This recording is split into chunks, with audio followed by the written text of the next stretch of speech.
Hello friends, welcome back to my channel. So friends, Phalgun माह आ चुका है और फाल्गुन माह में कब है विजया एकादशी, कब है रंग भरी एकादशी। विजया एकादशी को रंग भरी एकादशी भी कहते हैं।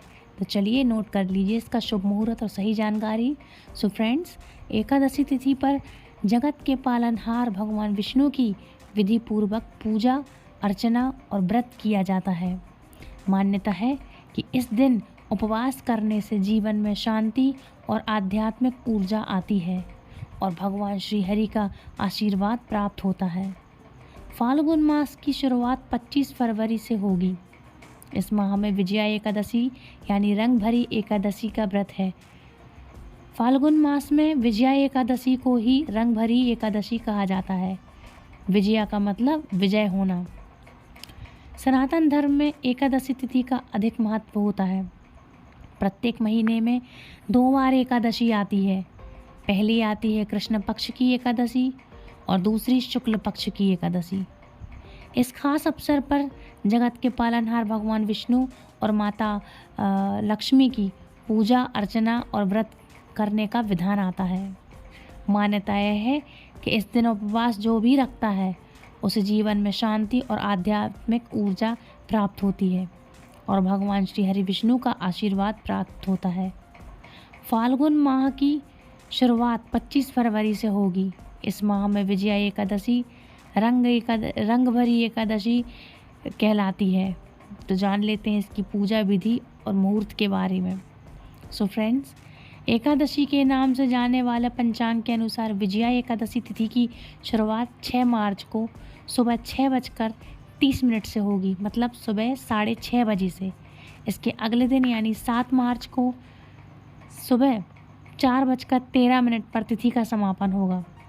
इस बार विजया एकादशी व्रत 6 मार्च को है और उदया तिथि के आधार पर विजया एकादशी का व्रत 6 मार्च को रखा जाएगा और यह 7 मार्च गुरुवार को भी है।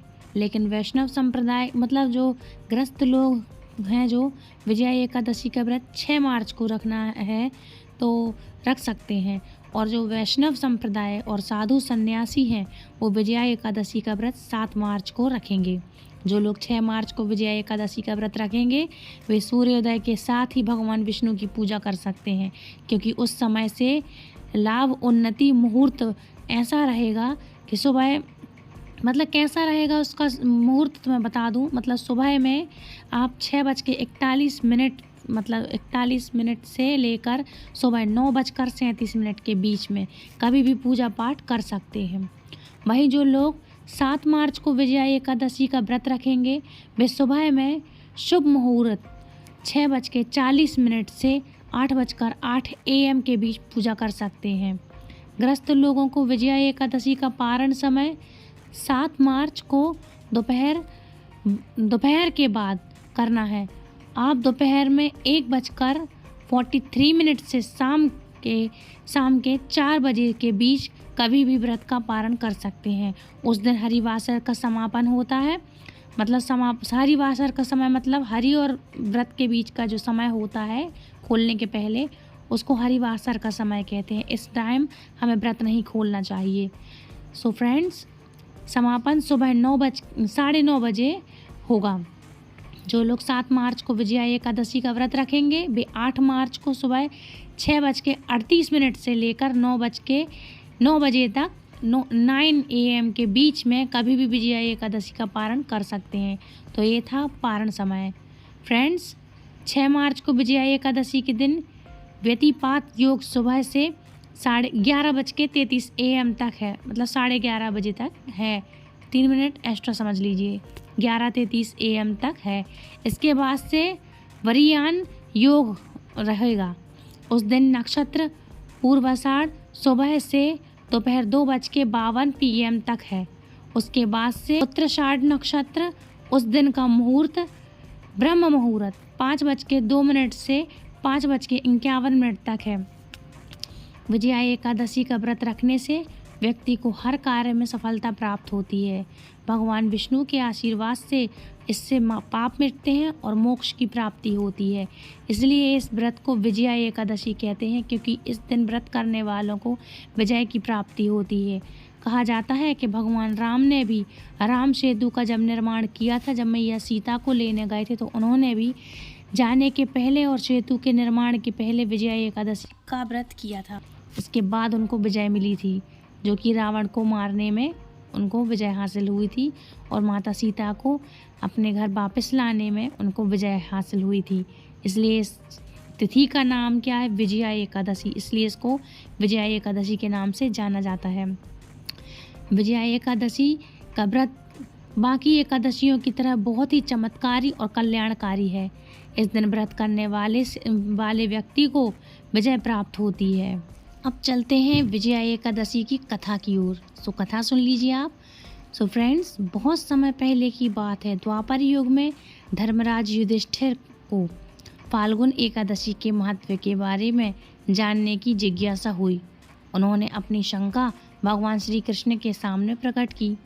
भगवान श्री कृष्ण ने फाल्गुन एकादशी के महत्व व कथा के बारे में बताते हुए कहा कि हे कुंती पुत्र, कि सबसे पहले नारद मुनि ने ब्रह्मा जी से फाल्गुन कृष्ण एकादशी व्रत की कथा व महत्व के बारे में जाना था। उसके बाद इसके बारे में जानने वाले तुम ही हो। बात त्रेता युग की है, जब भगवान श्री राम ने माता सीता के हरण के पश्चात रावण से युद्ध करने के लिए सुग्रीव की सेना को साथ लेकर लंका की ओर प्रस्थान किया, तो लंका से पहले विशाल समुद्र ने रास्ता रोक लिया। समुद्र में बहुत ही खतरनाक समुद्री जीव थे, जो वानर सेना को हानि पहुंचा सकते थे। क्योंकि श्री राम मानव रूप में थे, इसलिए वह इस गुत्थी को उसी रूप में सुलझाना चाहते थे। इन्होंने लक्ष्मण से समुद्र पार करने का उपाय जानना चाहा, तो लक्ष्मण ने कहा, हे प्रभु, वैसे तो आप सर्वज्ञ हैं, फिर भी यदि आप जानना ही चाहते हैं तो मुझे भी स्वयं आपका कोई उपाय नहीं सूझ रहा। लेकिन यहाँ से आधा योजन की दूरी पर वकदालव्य मुनिवर निवास करते हैं। उनके पास इसका कुछ न कुछ उपाय हमें अवश्य मिल सकता है। फिर क्या था, भगवान श्री राम उनके पास पहुँच गए, उन्हें प्रणाम किया और अपनी समस्या उनके सामने रखी।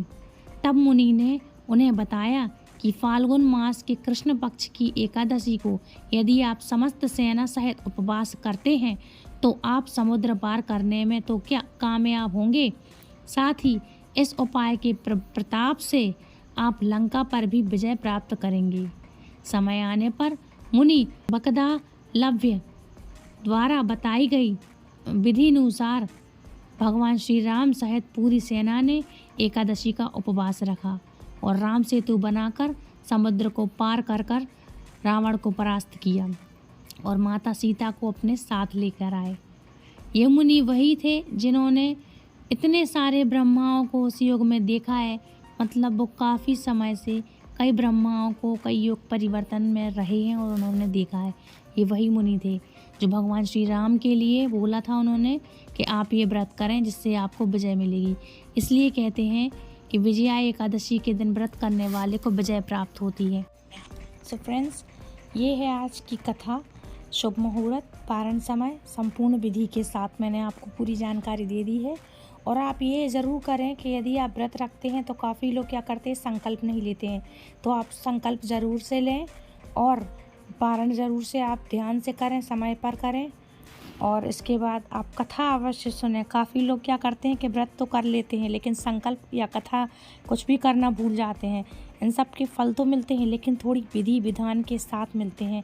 थोड़ा सा हमें सतर्कता से और विधि विधान के साथ ये व्रत करना चाहिए, तभी हमें सारे फलों की प्राप्ति होती है। इसलिए यह व्रत आप ज़रूर करें, लेकिन थोड़ा विधि विधान के साथ करें। मिलती हूँ ऐसी इंटरेस्टिंग वीडियो के साथ। आई होप आज की वीडियो आपको पसंद आई होगी। यदि कोई भी क्वेश्चन हो तो प्लीज़ आप मुझे कमेंट करके ज़रूर पूछ सकते हैं, उसका आंसर मैं दूंगी। मिलती हूँ ऐसी इंटरेस्टिंग वीडियो के साथ नेक्स्ट वीडियो में। दोस्तों, राधे राधे, हरे कृष्णा, हैप्पी एकादशी व्रत।